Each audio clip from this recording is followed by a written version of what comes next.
Okay guys, so I'm back. I'm going to install the invisible shield here. Now here's the shield itself. I've washed my hands. We have our squeegee. I tried this on the bottom flap. Let me show you that. You can see the difference right there? It's got a little bit of dust on it right now.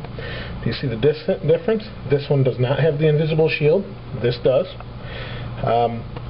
So far, after installing this, I have to say I was nervous about doing it, but I love it now that it's on. So now I've cleaned the top of the MacBook. Let me just wipe it down one more time. Now I'm going to do something a little bit different that they don't recommend, or not they recommend, but they don't tell you to do. Here is, first of all, it's on. They tell you to shut it down, but I'm going to line this with towels so I don't get anything in any port, because I do not want any liquid going in any part of the device. That is for sure. So I do not want, I'm actually not going to put the keyboard part on this MacBook. And the reason I'm not going to do that is because I have some malware things there already. So let's go ahead and close that. Got all our ports covered up, nice and clean, hands washed. Here's the invisible shield itself. It's going to lay just like that. So what you do is you spray your fingertips. You can do both sides. Actually, I probably should, because I'm handling both sides. You actually, once you take this off, you hold it and you spray it down. Not very dramatic, you just spray it down, and it does stick pretty good.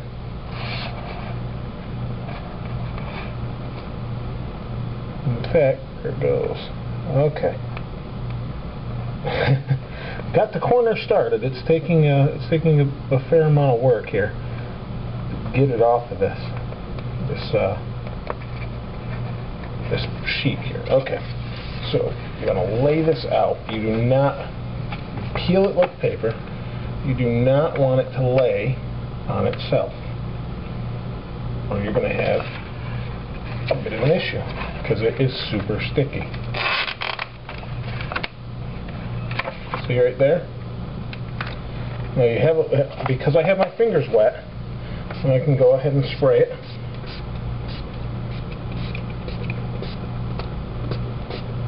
Okay, now you don't want it soaking wet, and you're going to lay it on top. Now I do see a little bit of, there.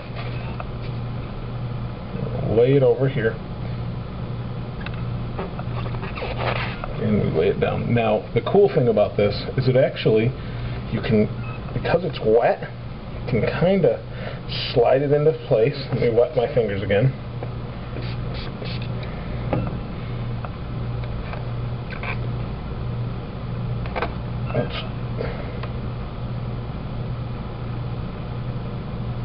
Okay. Get it to lay right there, nice and flat. Okay. Now you can, as long as you keep this wet, you can move it around without any problem. If it's not wet, you're going to have an issue. Like right here, starting to dry out a little bit. See if we can get it back straight as possible. Okay.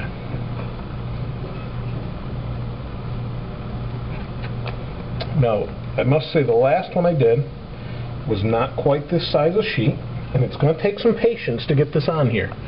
I don't have a lot of patience, but once it's on, it's worth it.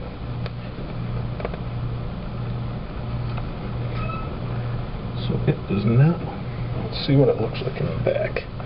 Okay, it's pretty good around here. Only thing is it needs to go. It's sticking a little bit. Let's see. It says do not spray the device itself. The only thing that I really don't want to be doing. There we go. Okay, so you can see it's on, but it's not perfect. And I have the towel, so when I squeegee, I don't have an issue. So there we go. Let's see if we can start to squeegee that out.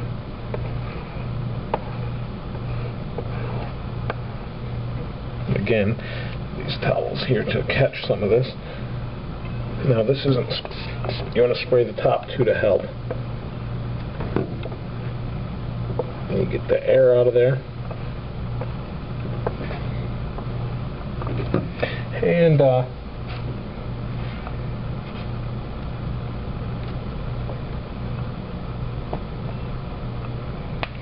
now the bottom part, I may unscrew that.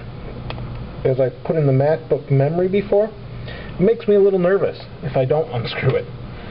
And for good reason. That's where all the electronics are.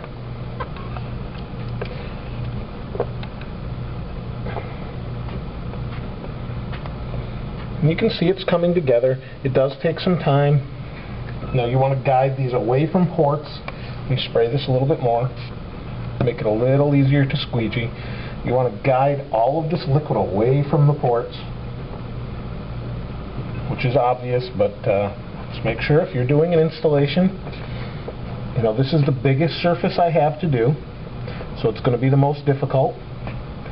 And when we come back, when we're done with this video, I'll show you, you know, what it looks like with all of it on. Now, like I said, I'm not going to do the keyboard part because I already have a protector on there that I like. It's kind of a palm rest, if you saw that. And some of these edges stick up a little bit. Need a little more, just to kind of give it a little bit of a slip here. Now this aluminum is pretty sticky, but it's very durable, so it's not that big of an issue as far as pushing on this with a little bit of effort to get these bubbles out. I don't know how well you can see that, but there's very little liquid coming out of that. And I guess these imperfections will dry after some time. This stuff gets really tacky after you let it sit for about 15 minutes, then it will start to form to these edges. Now, one thing I did notice is it's not perfectly cut along these edges. It's almost like it would need to be I mean, they say it's pretty perfect. In my own experience, I would say it's not. Very, very close, but not dead on, unless, you know, I'm assuming maybe it stretches a little bit. Come on, there we go.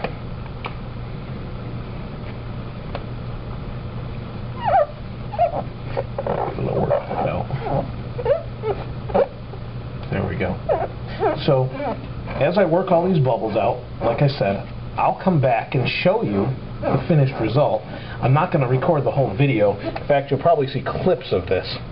I mean, I only have a couple minutes left, you know, video anyway, before I run out of memory card space. So, like I said, you can see the end result of this is going to look nice. I can tell you that just from the bottom that I showed you before, looks really good. But the cool thing is if you don't like this, it comes right off. It comes off pretty easy, actually, from they say. So, palm this corner, see how we're doing here. So, that's pretty much applied. We just put put pressure on the corners. Make sure we don't have any water in or liquid in our ports, and we're good to go. Now, they do recommend you let this sit for 24 hours. Because if the solution gets in there at all or anything, you don't want it to ruin it. If it gets in there, I'm not going to be very happy, but it should be okay. And we'll see what it looks like when it's done.